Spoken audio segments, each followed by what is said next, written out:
Salut à tous, bienvenue, très content de vous retrouver ici au garage Émile Frey à la route des Acacias. On parle aujourd'hui de BMW, on est dans les sous-sols de ce garage Émile Frey, des sous-sols à préciser qui sont carrément aussi grands que le garage, voire même plus grands. Très impressionnant d'être ici dans ces sous-sols du garage. Beaucoup de plaisir d'être avec Alexandre Farago, le directeur de ce garage Émile Frey. Alexandre, on va parler aujourd'hui de ces deux BMW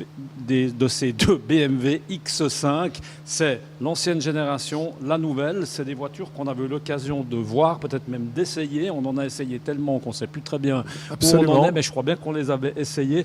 Et là, c'est l'occasion de les avoir, Alexandre, réunis pour faire vraiment un comparatif visuel. Alors absolument, bonjour Michel, bonjour à tous. Alors effectivement aujourd'hui un petit comparatif visuel et esthétique principalement de la nouvelle génération de X5 et de l'ancienne génération de X5.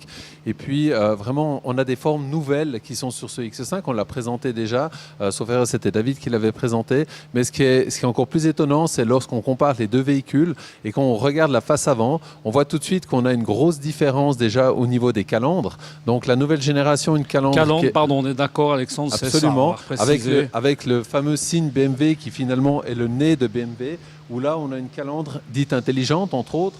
Précédemment donc elle était uniquement avec des diffuseurs qui amenaient directement sur le radiateur. Aujourd'hui on est sur une calandre qui est pilotée, c'est-à-dire qu'on va ouvrir pour garder toujours le meilleur aérodynamisme du véhicule, uniquement en cas de besoin pour effectuer le refroidissement des radiateurs dessus. Alors, visuellement, Alexandre, quand on se met comme ça en face, on a vraiment l'impression, enfin c'est sûrement une impression, que celle-ci est plus petite, elle est plus compacte, c'est ça? Alors le nouveau modèle est plus grand de quelques centimètres. Ah carrément. Absolument. On a vraiment l'impression du contraire quand on est là. Hein. Alors là, c'est à titre de comparaison, bien quand on regarde, c'est surtout les couleurs qui font la différence. Donc plus une couleur est claire, plus le véhicule va paraître grand, et plus elle est foncée, plus ça va ramener le véhicule dessus. C'est la même chose pour nous, du reste. C'est pour ça qu'on essaye de s'habiller régulièrement en foncé. On est bien d'accord, et ça n'aura échappé. Et si on a pris du poids, il faut prendre des rayures. Effectivement, il ne faut pas mettre un costume blanc. On va peut-être continuer cette petite présentation. Qu'est-ce qu'on peut dire encore d'autres? Alors latéralement, on a aussi une grande différence. Donc là, on a vraiment, c'est vraiment un nouveau véhicule, ce X5 comparatif à l'ancien.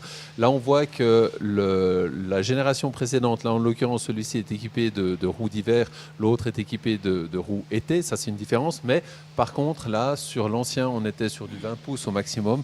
Et là, sur la nouvelle génération, on est sur du 22 pouces. On va continuer peut-être à s'intéresser à l'arrière. Après, on va juste parler un peu de l'intérieur de la voiture. Alexandre, c'est important peut-être d'ouvrir le coffre parce que ça pourrait paraître gadget, mais pas tellement. Hein. Alors avant d'ouvrir le coffre, donc une grande différence est également au niveau des feux arrière. Là, on a des feux donc type néon dessus qui nous font une belle différence. Et puis, on voit bien ici avec l'éclairage, comme ça fait néon dessus. Et puis, en termes d'ouverture, donc on retrouve évidemment le haillon automatique. Le haillon automatique qui va s'ouvrir tout seul. Sur l'ancienne génération, elle l'avait également. Et puis, donc, la deuxième partie du haillon, elle également automatique, qui va se rabattre donc automatiquement. Avantage du système avec cette deuxième partie qui se rabat, eh bien, ça vous protège le pare-choc en cas de chargement. Et puis, en même temps, vous allez skier, vous faites un pique-nique. Vous pouvez vous asseoir ici sur le bord sans aucun problème. En tout cas, moi, mes enfants, ils adorent pour remettre leurs chaussures de ski. On les assoit ici sur le bord et c'est parfait. Et pratique, si je peux me permettre, pour faire monter les chiens. Et je sais de quoi je parle, c'est très, très pratique. Merci beaucoup, Alexandre. On va peut-être juste faire un petit tour à l'intérieur, voir les quelques changements peut-être par rapport à ces deux véhicules. Alors effectivement, donc le principal changement à l'intérieur, donc on va dire que c'est tout l'équipement électronique qui équipe le véhicule. On voit qu'on a des écrans beaucoup plus larges sur le nouveau. Et puis, donc, on a ce fameux écran sur le nouveau modèle qui nous permet d'arriver également sur le combiné de bord, de mixer le tout. Au milieu du combiné de bord, on peut retrouver également tout le système de navigation. Donc, on aura 3 informations de navigation. On peut avoir 3 informations pour, évidemment, que les yeux s'habituent le plus facilement puis qu'on reste vraiment sur la route. Donc, on a le head-up display donc, sur le pare-brise. Le 2, on a sur l'écran de navigation et en 3, on a également sur le combiné d'instruments. On n'a pas parler vraiment de ce qu'il y avait sous le capot, Alexandre, en termes de chevaux, en termes de puissance, tout ça en termes plus mécaniques. Est-ce qu'on peut les comparer, ces deux véhicules? Alors, en termes de puissance, donc on a une amélioration également des moteurs. Donc, certains moteurs sont devenus plus puissants. Donc, par exemple, si on prend le M50D comme ici, donc on n'est plus sur 3 turbos, mais sur 4 turbos, toujours pour optimiser toujours le rendement des moteurs. Et puis, donc, prochainement, on va recevoir également le X5 hybride avec un 6 cylindres, donc hybride. Ouais, apparemment, BMW réserve quelques bonnes surprises, hein, si j'avais bien compris, lors d'une précédente émission avec pas mal de nouvelles sorties. Absolument. Ce sera peut-être l'occasion d'en parler prochainement. Je crois qu'on a un peu fait le tour, Alexandre, oui. On est d'accord. Voilà, c'est une émission un petit peu particulière, hein. C'est la dernière en fait émission hebdomadaire que le Garage Émile Frey vous proposait. L'occasion évidemment pour nous de remercier l'ensemble du garage, à commencer par Alexandre Farago, le directeur, qui a toujours été avec nous depuis le début. C'est important de le préciser, un peu plus de 2 ans maintenant.